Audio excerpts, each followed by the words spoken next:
Fala galera, tudo bem? Rui aqui.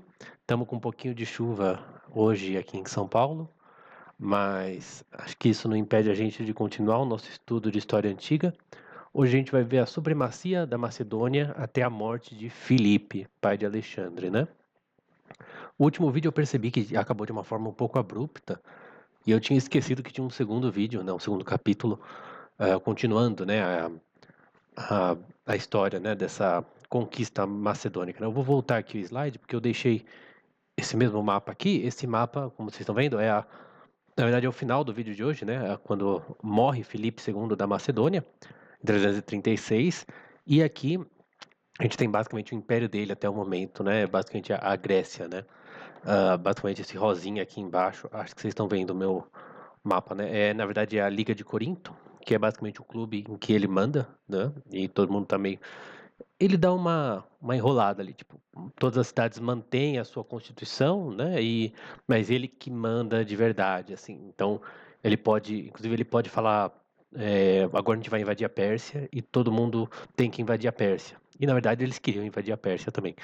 Só você vê que, por exemplo, Esparta, que ela vai ser um estado neutro, né? Esparta vai ficar ali meio de lado e Filipe e Alexandre não vão querer bater de frente com Esparta, né, no momento, e também Esparta já não está tão forte também, então não vale a pena também atacar muito ela. Então, lembre-se aí de curtir, comentar, compartilhar, se inscrever, essas coisas todas. Lembre-se que a gente vai seguir já tem uma boa parte da história grega, vamos até o final da história grega, depois história romana, história dos antigos hebreus, Idade Média, tudo, e mais filosofia, tudo que der para fazer aqui. Se Deus me deixar, eu faço, beleza? Então, a gente está em 343, né? Voltando um pouquinho.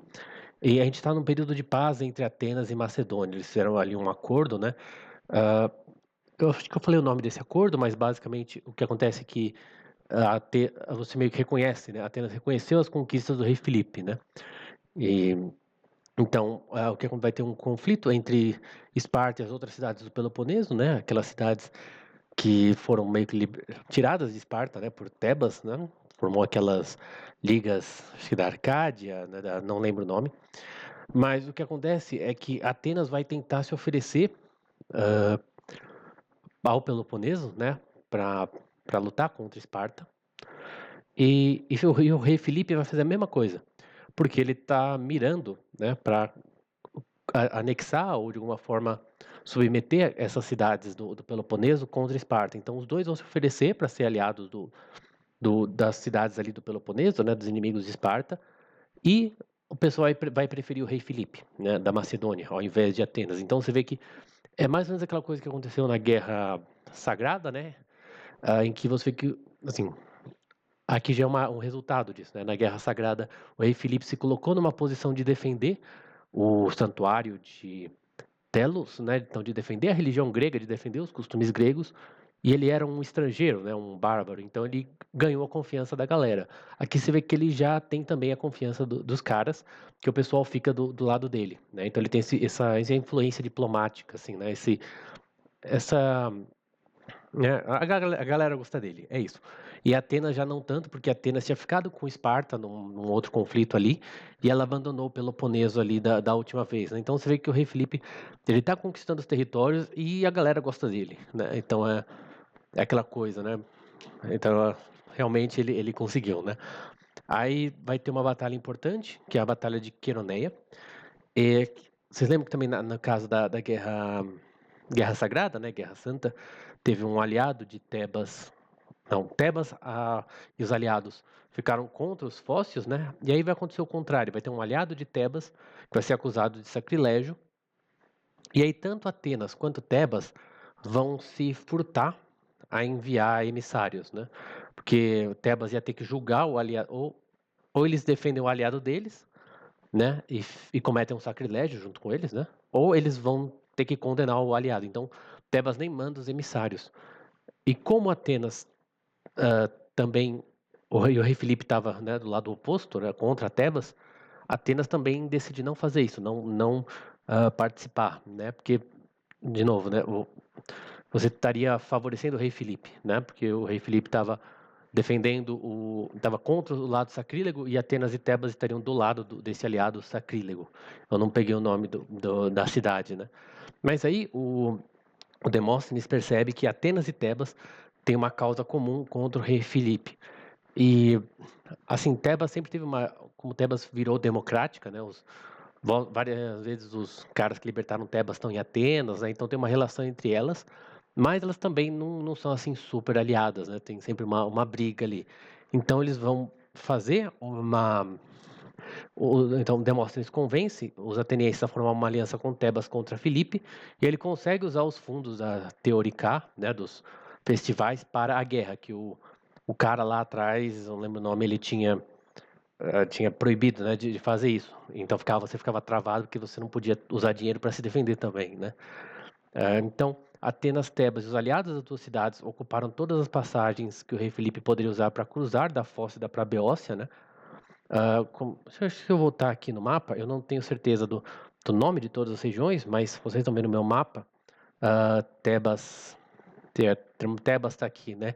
Então acho que ele está vindo da Fócida aqui para Tebas, né? Ele seria nessa entrada aqui, porque a Tebas é da Beócia, né? Então a Beócia ele seria nessa entrada aqui, um pouco antes de entrar na Ática e na Beócia, né? Indo já bem para o sul da Grécia, né? Então, em agosto ou setembro, a gente não sabe direito, de 338, foi travada uma batalha em Queroneia, né? E o rei Filipe da Macedônia e o Alexandre, filho dele, né? Venceram a Tebas e os aliados, e basicamente essa é a vitória que meio que, assim, acabou com Tebas e Atenas, que já eram duas grandes cidades. Então, meio que assim, realmente agora ele basicamente conquistou a Grécia, né? Então, como Tebas antes tinha sido uma aliada do rei Filipe, ele é mais duro com ela, que nem ele tinha feito com uma outra cidade ali, que era Olinto, eu acho.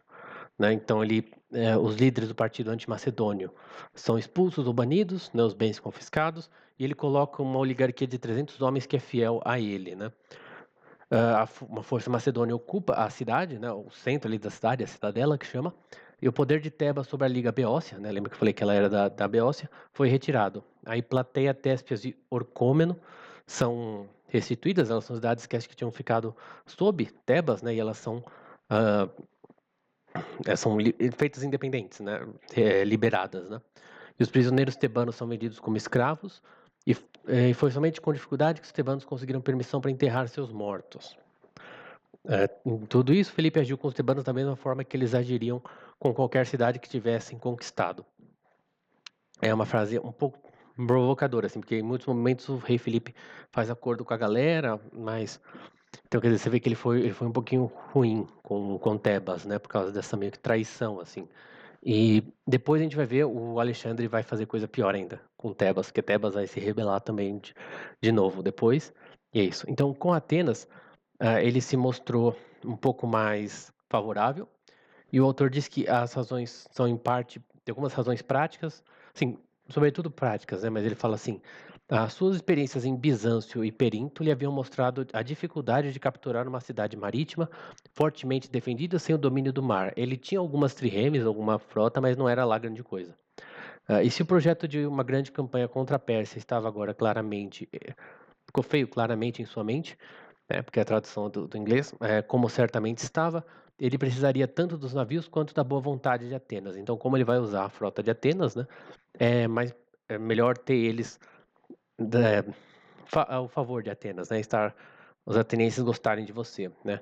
E também a Atenas não tinha fingido ser amiga de Tebas, né, para depois abandoná-la, então também isso pesou um pouco.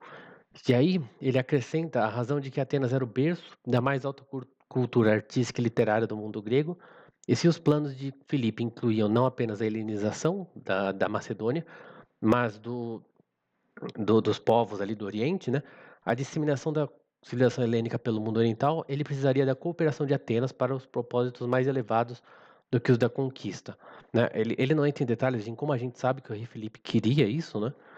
Mas pode ser, quer dizer, se você quer conquistar esses povos e dominar eles, é melhor você ter uma cultura parecida com a deles, né? Então você usa você espalha a cultura grega para eles irem se tornando menos diferentes de você, pode ser, mas ele só fala que sim. Aí mesmo, e o Alexandre o Grande vai fazer bastante isso, né? Vai investir muito na helenização desses povos, né? Mesmo que a atribuição de tais objetivos a ele não passe de uma conjectura bastante provável, então, quer dizer, aí ele está explicando, né? Deveria ter relido antes de fazer isso aqui. Mas não há dúvida de que sua própria admiração por Atenas e por tudo que ela representava no mundo grego. Então, aí ele vai falar do acordo de paz, então de Esparta com Atenas, né? Então esse antigo mensageiro chamado Demades, e o relato que ele faz sobre o estado de espírito do rei rapidamente mudaram os planos dos atenienses. Eles não falavam mais de resistência até a morte, mas tendo Fócion sido colocado pelo conselho do Aerópago à frente das forças no lugar de Carídemos, enviaram-no com Demades e Ésquines para negociar com Filipe. Os termos que Filipe ditou eram muito melhores do que eles poderiam ter imaginado. Ele garantiu a Atenas liberdade contra a invasão macedônica por terra ou mar e deixou-a na posse das principais ilhas do Egeu, que são Lemos, Ibros, Delos, Ésquiros e Samos. Tomou-lhes o Quersoneso, mas restituiu-lhes Oropos, sua antiga possessão na fronteira da Beócia. A Liga Ateniense naturalmente foi dissolvida e Atenas tornou-se sua aliada. Havia liberdade de tráfego pelo mar, e Atenas deveria unir-se a Felipe na repressão à pirataria. Então ele foi bem simpático ali a Atenas, né? Então o Felipe enviou Alexandre a Atenas com dois de seus principais comandantes. Eu entendo que nessa época o Aristóteles já tinha sido, né, professor de Alexandre o Grande, levando os ossos dos atenienses que haviam caído em Queroneia, que ali haviam sido cremados. E os atenienses, em troca, concederam cidadania tanto a Filipe quanto a Alexandre e ergueram a estátua de Filipe em sua ágora. Imagina Demóstenes, né? Ele que sempre fez os discursos contra o rei Filipe, né? Vendo os caras fazendo uma estátua para o rei Filipe na cidade, né? Demóstenes, para quem essa reversão do espírito combativo que ele próprio havia animado deve ter sido mais do que dolorosa, aceitaram uma missão para obter trigo e fundos no exterior e sem dúvida estava ausente quando essas coisas foram feitas, então aproveitaram quando ele não estava lá para ver, né? Então o rei Filipe avançou para o Peloponeso, né? Meio que acertou ali as coisas com Atenas, e ele reorganizou a Liga Arcadiana, colocando umas outras cidades. A Esparta não quis recebê-lo, então ele pilhou o território de Esparta, né? Mas deixou Esparta ali, porque o seu poder já estava diminuído. Então ele, sim, se o poder estava diminuído, por que ele não atacou Esparta? Mas também, sei lá, acho que o pessoal sempre ia ter alguém que não ia gostar, e Esparta acho que não era muito uma ameaça, então ele deixou Esparta lá, né? Tipo, ok. E não era como Atenas que tinha uma frota que ele ia precisar, né? Então Felipe juntou todas as cidades gregas, exceto Esparta, que se recusou a participar, em uma liga, que é a Liga de Corinto. E o mais importante é que não foram estipulados tributos e as constituições de todas as cidades foram respeitadas. Aqui, constituição é porque, que eu saiba, pelo menos não tinha uma constituição, tipo um documento escrito Constituição de Atenas, né? E aí tinha as leis. Era tipo, é uma palavra genérica, né, para o conjunto das leis, para os costumes, né? Então, não é que nem hoje em dia que a Constituição virou um documento, né? E está escrito a Constituição, e aí, né? Então é algo mais. Existe, é bem. Você dá para saber o que é, mas não é que teria a Constituição, né? Apesar de que teriam, tipo, provavelmente teria um conjunto de leis principais ali na cidade, né? Então só tomar esse cuidado, a menos que eu esteja errado. Mas que eu saiba, mesmo a chamada Constituição de Atenas, que é um livro de Aristóteles, né, trata da história de Atenas, de como Atenas foi constituída, né? Mas tô divagando aqui. Ninguém poderia fazer acordo com estrangeiros sem a permissão de Filipe. Então, quer dizer, ele já domina a política externa de todas as cidades gregas, né? Dessas cidades gregas, quase todas, né? E o rei Filipe poderia convocá-la quando quisesse, né? Então ele convoca a guerra e ele chama a liga sempre que ele quer. Filipe deu à liga a missão de combater a Pérsia, o que ajudou a unir as várias cidades, né? O que eu falei, todo mundo, quando ele falou, vamos lutar contra a Pérsia, todo mundo ficou a favor, né? E a morte recente de Artaxerxes, né, o imperador persa, ajudou isso, né? Então todo mundo falou, pô, vamos agora que o cara morreu e vai dar algum problema dinástico, provavelmente, né? Apesar de Atenas e Esparta sempre terem receios, pode-se dizer que a liga deu certo, né? Aí vem a morte do rei Filipe, né, que o Alexandre vai assumir. E aí é o seguinte, a monogamia não era obrigatória na Macedônia, e o Filipe se casou com a filha de um dos generais. E esse general, na festa de casamento, desejou pro rei Filipe, né, que a filha, que ela daria um filho, um herdeiro legítimo ao trono. E o Alexandre o Grande estava lá, né, tipo, falando na cara dele que ele não era um herdeiro legítimo, né? E eu não entendi se era alguma coisa contra a Olímpia, acho que era Olímpia, que era a mãe do Alexandre. Eu achei que era alguma coisa, tipo, ofendendo ela, mas eu vi uma outra fonte dizendo que é porque ela era de uma região chamada, acho que era Epireu, você quer falar assim, ela era epirota. É que, por incrível que pareça, não é um xingamento, é o nome da região de onde ela veio, né? E porque então ele não era a mãe dele não era macedônia, né? E essa segunda mulher, não sei se era mais do que era a segunda, mas essa outra mulher do rei Filipe era macedônica, né? Então, quer dizer, o filho seria 100% macedônico, né? Algo que o Alexandre não era. Então, talvez ele poderia até ter uma um direito, talvez, ao trono, né? Talvez mais gente ficaria do lado dele, né?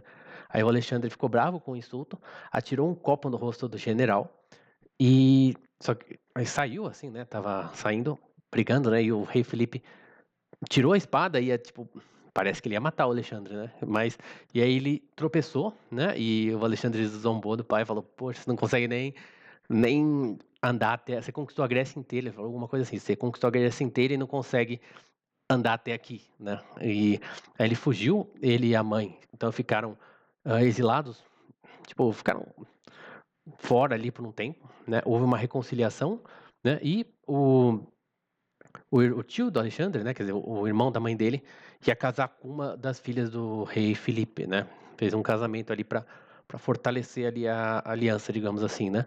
E aí, nessa ocasião, né? Eles estavam andando ali, estava tendo tipo um desfile. O rei Felipe foi andando um pouco à frente dos guardas, né? E um outro general que tinha atacou ele, né? Tipo, foi lá e matou ele porque teria sofrido uma humilhação, assim, né? Aqui eu coloquei. Bom, um autor disse isso, né? Acredita-se que ele foi instigado por Olímpia e Alexandre. Na verdade, o que eu vi mais recentemente é que não, que ninguém sabe, né? Provavelmente essa confusão ajudou esse cara a tomar essa decisão, porque já estava o pessoal brigado, então, tipo, como ele já tá meio brigado com o pai, né? Eu mato o pai e aí ele também não vai ficar tão bravo assim, né? Mas esse cara tinha uma queixa, né? Um desentendimento com o rei Felipe e se usou desse momento para atacar ele, né? Então, quer dizer, ninguém tem provas de que Alexandre mandou matar o pai, né? Então, o autor escreve assim: tal foi o fim do mais forte entre os poucos homens fortes que haviam surgido no palco da história grega desde o término da Guerra do Peloponeso. Quanto à sua vida privada, não cabe muito à história tratar dela. Ele tinha seus vícios e entregava-se a eles livremente. Ainda assim, era sempre senhor de si e podia passar no instante da indulgência extrema à sobriedade mais fria e calculada.